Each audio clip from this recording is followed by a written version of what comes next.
Helen and Andy, mostly Helen, Andy to some degree, for opening their home up tonight for us. And thank you all for coming out here to meet me and talk a little bit of politics and that kind of stuff, and listen to what I have to say. Cindy and I moved back here. Actually, Cindy moved back to Muskegon in 2006 after spending 30 years in the and she lived in a barn for 2 years while we remodeled our house. Yep. Mm-hmm. Actually, it was just a summer, but it's kind of better to say it's 2 years. Helen thinks she's too nervous and gone. It would be. I've been in that barn. It's cold. It's a typical night here when I get gone several 8 times. So, but both of us grew up in Holland, down to the south, in Ottawa County, and fell in love with Whitehall when we were home on leave. About 4 or 5 years after I was in the Navy, we bought property here.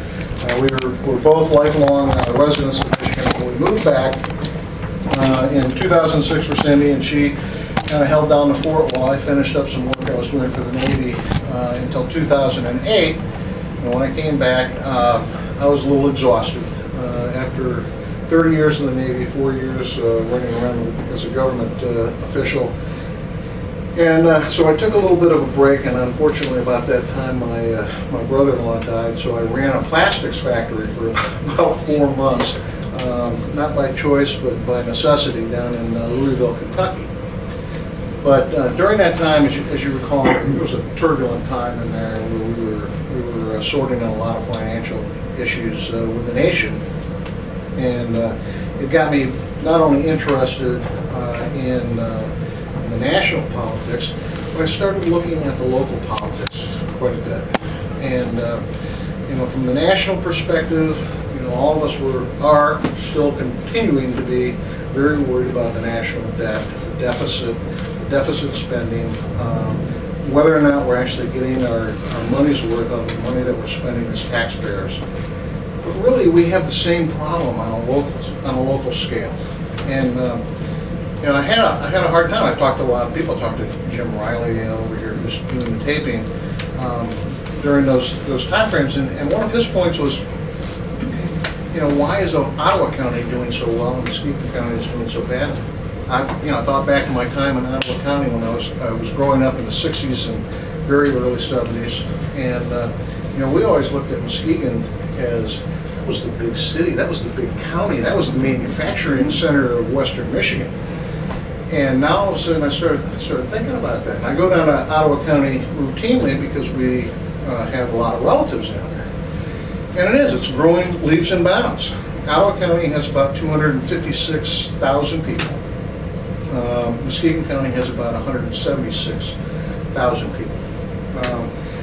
Now, there's a couple of things that you might want to say about that. First off, we're a static county. Right now, we're not growing at all. Ottawa County is still growing. As a matter of fact, they're one of the few counties in Michigan that is actually growing. The population is increasing. The reason we're not growing is our people are moving away. It's not that we're not having babies. We're having babies. We're having children. But the children are moving away. And so you start looking at that and you go, well, what's the difference between the two counties? So you start to peer into what exactly is driving, what are the drivers of the counties? And you start to find some interesting things out. Ottawa County has about $23 million in bonded debt. Muskegon County has $156 million in bonded debt. That's $900 per person, per resident in the county. Debt per person in Ottawa is about $87. $900 debt per person in the county is about twice the state average for a county. Okay.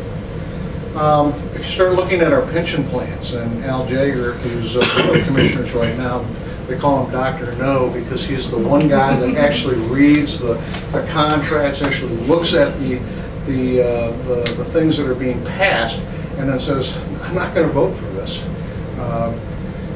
If you start to look at what is happening, we have this very large unfunded pension and medical and benefit debt, a promise essentially to pay these pensions, medical benefits in the future. And I'm all for keeping our promises. We made those promises, we should figure out how to keep those promises. But that doesn't mean that we move forward and make the same promise in the future for future workers.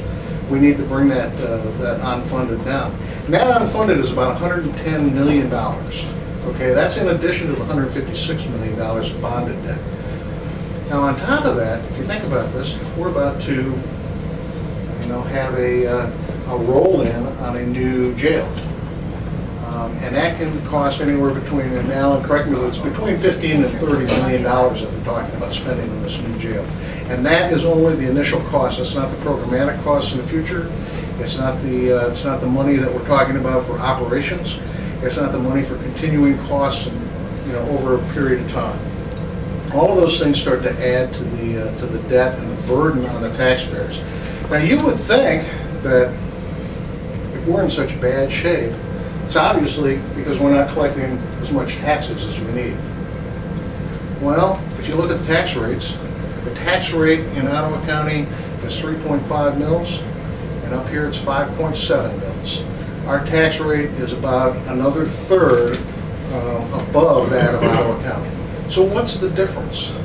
The difference is the leadership at the county level on how they're doing business. Whether or not they're actually doing their strategic planning, whether or not they're actually following up and doing the oversight, which is the primary board function on the Board of Commissioners, making sure that we're getting our money's worth out of all of this. And then lastly, following up with those measures, saying, okay, now we've made this programmatic decision.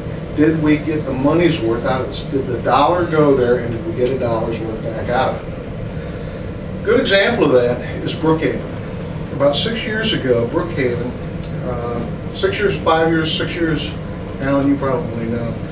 About 5 or 6 years ago, they had an opportunity to divest Brookhaven away from the county, which is our rest home. It's our capability of providing long-term health care for our citizens. Now, the decision was made not to divest ourselves of that particular facility. That decision's been made, so we're in the rest home business. Okay, we're in the rest home business.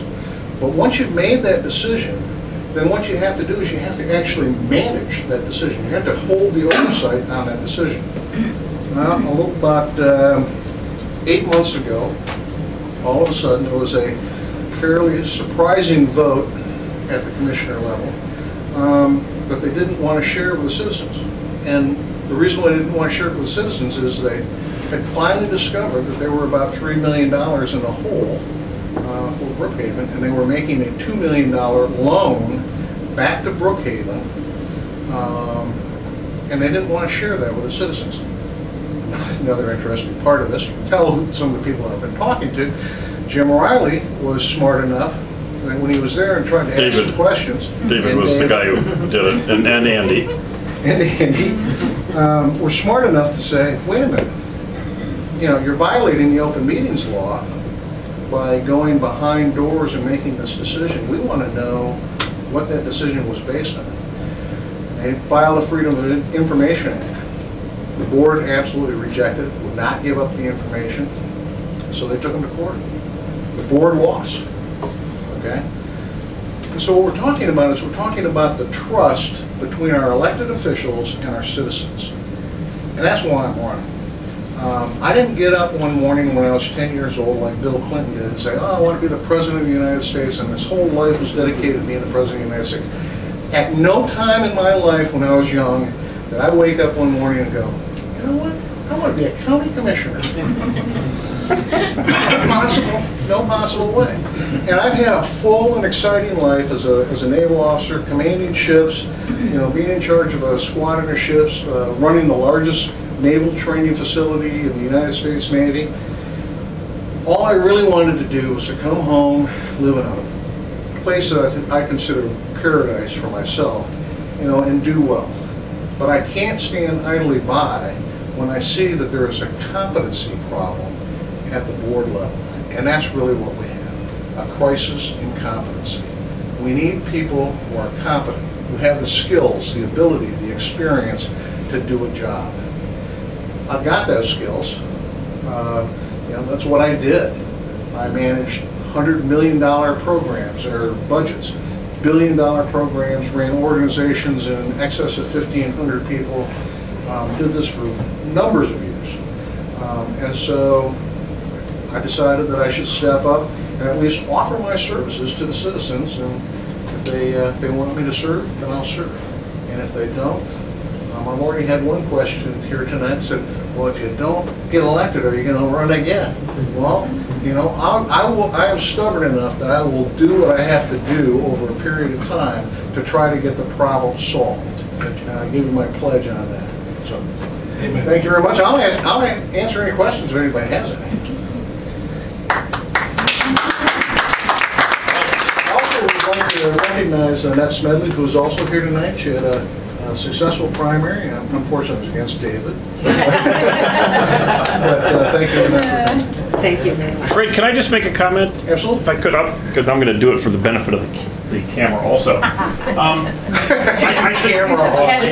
no, he wants the video. So, well, I think what a lot of people don't understand is that the county commission, currently we have 11 commissioners. We're going to be moving to 9. Thankfully, we have the best, by far, county commissioner here with us, and Alan Jagger. Thank you, Alan. You show courage every day. But we have an opportunity here with Fred, a gentleman named Mark Molitor, a very, very bright engineer, vice president of engineering of SAF Holland. He's running in a Democrat district in Muskegon. That's District 2. District 2. Alan Jagger and Fred. We already have Susie Hughes, who was a Democrat, but she's a fiscal conservative. There are two of the black commissioners actually are starting to realize that they have not received any benefit whatsoever by being loyal Democrats, and they are commissioners that we might be able to work with. If we get these 3 gentlemen elected, along with Susie and with some of the others, and sadly none of the other 3 Republicans who are firmly in the camp of the Democrats, we have a chance to change the direction of this county. To be the first time in 20 years that Republicans, or at least people who view their fiscal conservatives, and people who really view it as a sacred responsibility to do their jobs, to study and to understand strategic planning and things of this going forward. And I'll just give you just an anecdote of something that happened today in one of the meetings. 2 of the county commissioners lost in primaries a month ago, and the county commissioners, shockingly, some years back, voted in their rules that if you lose in the primary, then you can't go to this convention that they have sometime in the fall. It's a county convention. It's not a big super thing. It's in the state of Michigan, but it costs $600, $700, $800 a person. They said, hey, if you've lost, the voters have spoken, and we don't want you to go to this. We're not going to spend the money on it. Well, these commissioners whose total compensation is somewhere between $40,000 and $45,000 a year, and some of whom it's clear they show up for 6 45-minute meetings a month. They whined about it. They wanted to go, even though they lost. And the person that you are running against, the county board chairman, Ken Mahoney, stood up with another one of the Democrats and said, hey, we want to change these rules so our buddy, the 2 Democrats who lost, will be able to go to this convention. And of course, not surprisingly, that vote, Alan voted against it. But almost everybody else, it was, I believe, 7-3. I thought you were going to bring up the discussion on elevating the amount of money that the supervisors, the unelected supervisors, could actually spend on their own. Well, believe it or not, I think in good measure, because Alan Jagger made a big issue of that. Alan, maybe you want to just touch on that? Yeah, the $25,000 isn't going to happen. They took it out. Okay. Well, I raised a pretty good stink. I had people on my side not vote for it. I just think it's the taxpayers' money, and we should have to explain for $25,000. But you've been moaning and groaning and stinking about this for over a week when it first came up. I mean, everyone knew that this wasn't going to happen, or without a fight. It was going to happen. It was going to happen, but it wasn't going to happen without a fight, and they did not want that for this election. So it was easier just to strike it from the. Good. Well, let me just finish my little point here, which is that we have a chance. We've got 3 tremendous, very unique folks that Muskegon County hasn't had in the past. we have an opportunity to really change the entire direction of Muskegon County. So I don't want to take any support from you away, but tell your friends who live in other parts of the county. Alan doesn't just represent his area, he represents the entire county. Every one of your votes affects everyone in the county. So this is critical. Mark Molitor, Fred Bertsch, and Dr. No, Commissioner Alan Jagger. And so anyway, And by the way, it's important. Thank you, Jim. if any of you would like to know some of the things that you can do, you can write letters to newspapers, you can put a yard sign in your yard, you can... You're stepping on my toes. I'm sorry. My campaign manager says I must get off the stage. I didn't tell you a lot about Fred because I didn't want to interfere with whatever his remarks are going to be, but a couple of things. He was more than a Navy officer, he was a captain. For those of you who are not familiar with Navy rankings, that's the same as a full colonel in the Army and the Air Force. He was a big deal. The second thing about Fred is, well, we all like to be liked. That's not what motivates Fred in what he does in this world. He likes to be right, not liked. The biggest problem right now we have with the county commissioners is these are people who want to be loved. They don't want to be yelled at. Except for Alan, who has an elephant skin. They'll vote to avoid discourse or dissension. They'll vote in a way that avoids people yelling at them or being unhappy with them. Fred won't do that. He's going to vote to do what he said he's going to do, which is to watch our dollars. Now I come to the very practical part of why you're here. You all thought you were here for drinks and hors d'oeuvres. No. We need help. Fred can't do this. If you like him, if you think this is a good idea, please let me know. And you can invite your neighbors over to such a thing. Fred will come at a drop of a hat and speak to a small group. Second, we need people to put out yard signs. Here's our plan. Ken Mahoney has $6,000. We don't have that kind of money. And what we're going to do is one day Ken Mahoney is going to wake up and discover that the whole district is filled up with Fred Bertsch signs. And we can't do that without some help. So we need your help in finding places. We need your help we need your front yard. And we need your help to find other front yards. Third, as Fred started to say before I cut him off, letters to the editor. Now, if you would like to put a letter to the editor into the paper, but you don't feel confident enough to write one, I have written hundreds of letters to the editor about candidates, and I've only signed a couple of dozen. I am here to tell you, if you'll sign a letter, I'll write it. And you won't be embarrassed by what I write. Of course, you'll have a chance to read it before you sign it anyway. So if you would give me your name and say, yeah, I'd be happy to write it, to sign a letter to the editor, I'll give you a letter to sign, sure enough. Finally, and I hope you all brought your checkbooks. You can't win a political race without money. All right, may I go on then? Yeah. Please. Ken Mahoney has money, Fred Bertsch doesn't. But I have buttons that I can... Fred Bertsch has buttons, you can't read them, but I got buttons. And we all have one. And it would be wonderful if you could write a check to elect Fred Bertsch. And if you can't find, a couple of things we're going to do. If you give me your name, well, I'm going to get you involved. Fred has written a wonderful letter to the people of District 9. Is it District 9? Yes. District 9. And I'm going to email it to you. And I'd like you to email it to everybody on your email list. Who lives in the district? Yeah. Yeah, who lives in the district? And I have myself written not a wonderful letter, but a nice letter about Fred, my buddy, and later I'll email that to you, and you can email it to everybody who lives in the district. And yes, Helen? Andy, where would they sign up to do all of this? Right here. And while you're at it, you can pick up. While you're at it, you can pick up the most expensive expensive campaign brochure ever made. Sorry, Fred. And a button, And a button. which is not expensive. Which was not, which was, yes, buttons I were don't free. know how effective it is. but Yes, know that, but Where does District 9 cover?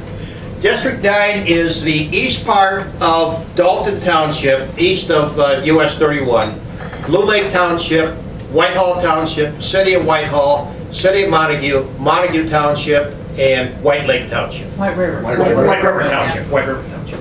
And the email, or what Fred produced already, I've already sent out to all the people I know in the district, and I've already gotten some very liberal friends say, I'm going to vote for Fred. Whoa. So, That's a sophomore. That's a good So one. if you could help us with your money, or just talk us up, or distribute flyers with your friends, I'll get you some flyers that aren't written with gold. Yes. Where are they going to get their signs in the yard? If you give me the name, if you give me your name and address, and all of your friends' names and addresses who will put up signs, I'll get you the signs. They will be delivered to you. And they can sign up right out They there? can sign up right out here. I would like to point out that the most important thing is it's reversed vote. And I would say, even more important than that is vote informed. You know, understand what the differences are in the candidates, because we present a clear choice in this particular race. And so, you know, I'm not going to disparage Ken. I think Ken is a wonderful guy. Every time I've ever met him, I enjoy talking to him. He's a nice guy. Yeah. If we run on nice, we lose. Yeah, but we're you know, we're a totally different campaign. Fred, if we can get you elected, will you take that to the contribution meetings? I have to bring Helen with me. That wouldn't be all bad. That'd be great. She'd bring the food. Did you guys ever go to Petwater? Remember that gift shop that was 3 stories high? Gustafson, I think was the name of it. When they went out of business, they marked everything down half and half. And then they marked everything down another half or so. And that's where we got this. Really? Yes. Great.